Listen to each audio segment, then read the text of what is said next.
மீனராசி நேயர்களே, சொன்ன சொல்ல காப்பாற்றணும்னு ஆசைப்படக்கூடிய மீனராசி நேயர்களே, நினைச்ச விஷயத்தை எப்படியாவது அடைஞ்சிடணும்னு ஆசை கொண்ட மீனராசி நேயர்களே, இந்த ரெண்டையும் நடத்தணும்னா சரியா இருக்கணும்.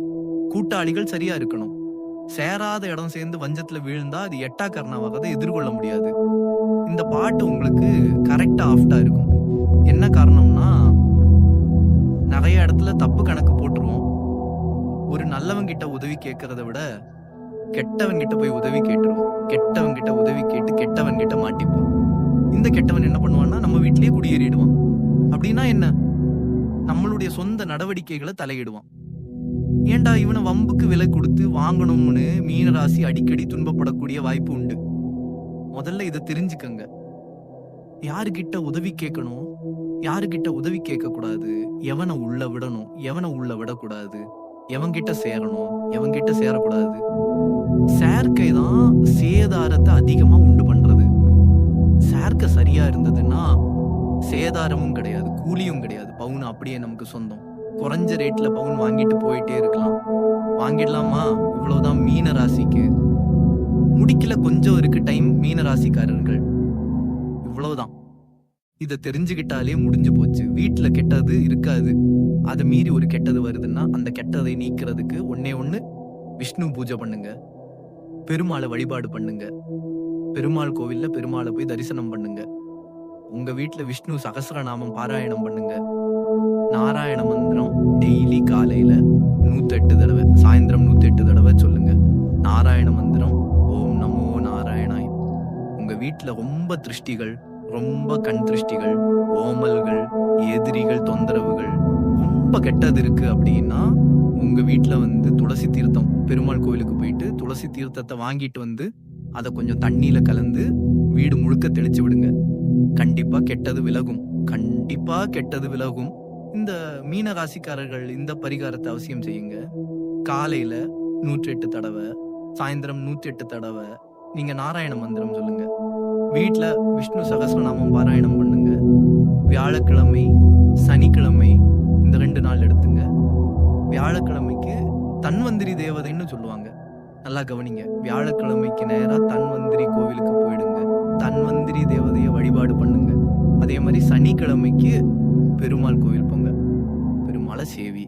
இந்த 2 கிழமைகள் இந்த சேவிப்பு நடக்கிறதுனால மீனராசிக்கு இருக்கிற துஷ்ட விஷயங்கள் எல்லாம் விலகிடும்.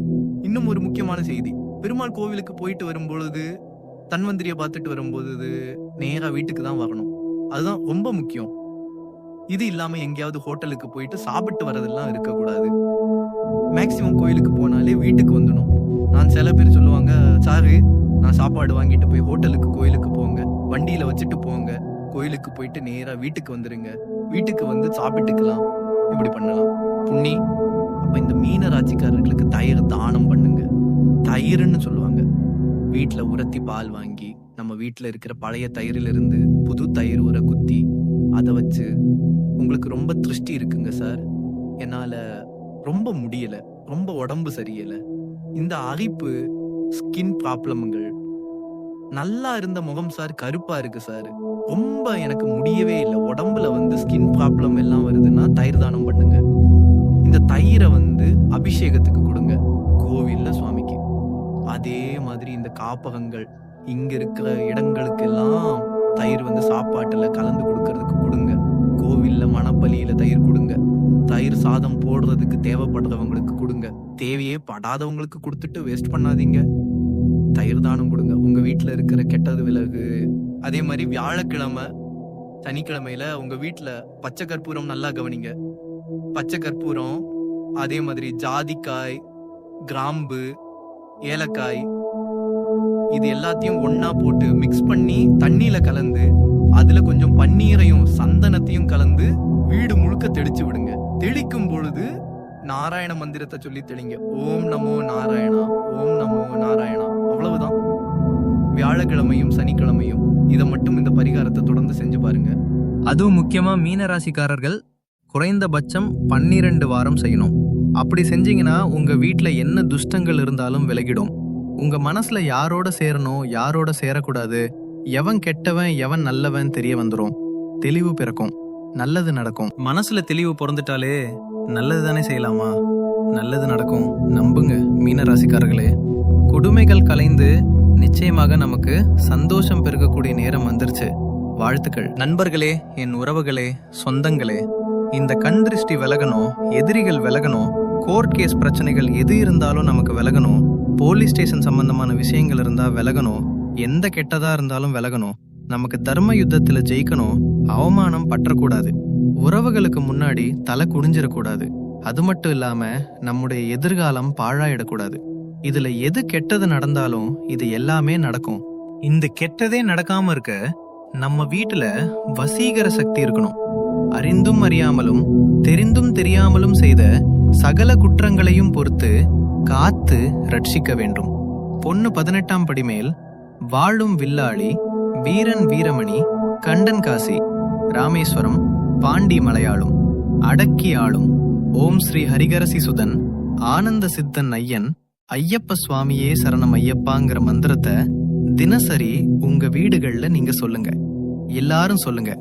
கண்டிப்பா நம்மளுடைய பாவங்கள் முதல்ல விலகும். நம்ம தெரியாம செஞ்ச பாவம், தெரிஞ்சு செஞ்ச பாவம், அறிஞ்சு செஞ்ச பாவம், அறியாம செஞ்ச பாவம், அது முதல்ல விலகும். மனசு முதல்ல சுத்தமாகும். மனசு சுத்தமான நம்ம அந்த வீட்டுக்குள்ள இருந்தோம்னா அந்த வீடு சுத்தமா இருக்கும். கண்ணாடியை தொடச்சிட்டு நம்ம முகத்தை பாருங்க, பரிச்சுன்னு தெரியும். அவ்வளவுதான்.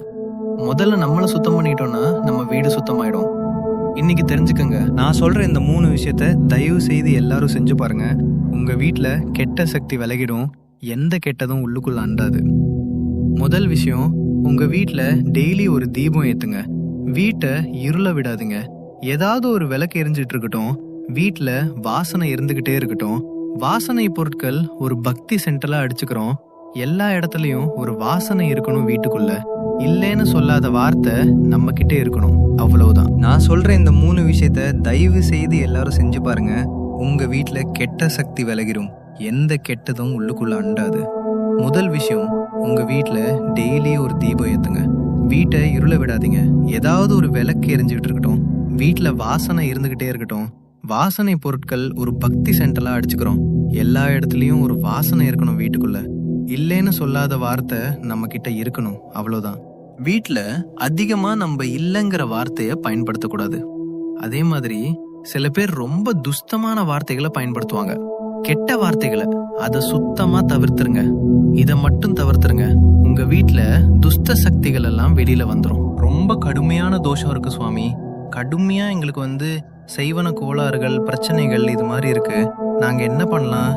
என்னோட தொழில்ல பெரிய லாஸ், என் குடும்பத்துல பெரிய சிரமம், குடும்ப உறவுகள் பிரிஞ்சு கிடக்கு, நான் என்ன செய்யலாம்? ரொம்ப இன்னும் ஒரே ஒரு பரிகாரத்தை சொல்லி நிறைவு செய்யறேன். பசுமாடு கண்ணுக்குட்டி உங்க வீட்டுல பக்கத்துல யாருக்கிட்ட இருக்கோ அந்த பசுமாடு கண்ணுக்குட்டியை வீட்டுக்கு அழைச்சிட்டு வந்து கோமாதா, இந்த கோமாதாவை அழைச்சிட்டு வந்து உங்க வீட்டு மத்திய பகுதியில நிப்பாட்டி அந்த பசுக்கு பூஜை பண்ணுங்க. பசுக்கு மஞ்ச தடவி குங்குமம் வச்சு பசுக்கு ஒரு புடவை வாங்கி சாத்தி, கண்ணுக்குட்டிக்கு ஒரு புடவை சாத்தி, மாலை போட்டு ஒரு பெரிய தட்டுலயோ பக்கெட்லயோ வாழை இலையில பச்சை பச்சரிசியை நல்லா ஊற வச்சு வெல்லம், பச்சரிசி, வாழைப்பழம் எல்லாம் சேர்த்து வச்சு அந்த பசுமாட்டுக்கு கொடுங்க. அந்த பசுமாட்டுக்கு பின்புறம் தூப தீபங்கள் எல்லாம் காட்டி பசுமாட்டு கிட்ட நமஸ்காரம் பண்ணிக்கங்க. உங்க வீட்டுக்குள்ள அழைச்சு என்ன கெட்டது இருந்தாலும் வெளியில வந்துரும். இதை மட்டும் செஞ்சு பாருங்க. கிரக பிரவேசத்தெல்லாம் செய்வோம்ல சுவாமி, நாங்க அப்பார்ட்மெண்ட்ல இருக்கோமே, நாங்க என்ன பண்ணலான்னு கேப்பா. உங்க வீட்டு வாசல்ல செய்யுங்கோ, அப்பார்ட்மெண்ட் வாசல்ல அதை செய்யுங்க. பசு பூஜை பண்ணுங்க. பசு பூஜை பண்ணி நான் சொன்ன மாதிரி சுவாமி அந்த பசுக்கு நிவேதியம் பண்ணுங்க. நிச்சயமாக உங்க வீட்டுல இருக்கிற எல்லா துஷ்டங்களும் வெளியில வந்துரும், எல்லா கெட்ட சக்தியும் வெளியில வந்துரும். நல்லது நடக்கும், நம்புங்க. இன்னையிலிருந்து உங்க வாழ்க்கை பிரகாசமா போகுது. இந்த பதிவை கேட்கறவங்க, இந்த பதிவை கேட்கக்கூடிய சூழ்நிலைகள் உங்க குடும்பத்துல யாருக்கு நீங்க அனுப்பினாலும் சரி, அந்த வீடுகள்ல நல்ல மாற்றங்களை நீங்க பார்க்க போறீங்க. வாழ்த்துக்கள். நல்லதே நடக்கும். என்றும் உங்களோடு நிழலாக நான் இருப்பேன். நம்பிக்கையோடு மீண்டும் அடுத்த பதிவில் உங்களை சந்திக்கிறேன். ஓம் சாய்ராம், ஓம் சாய்ராம், ஓம் சாய்ராம்.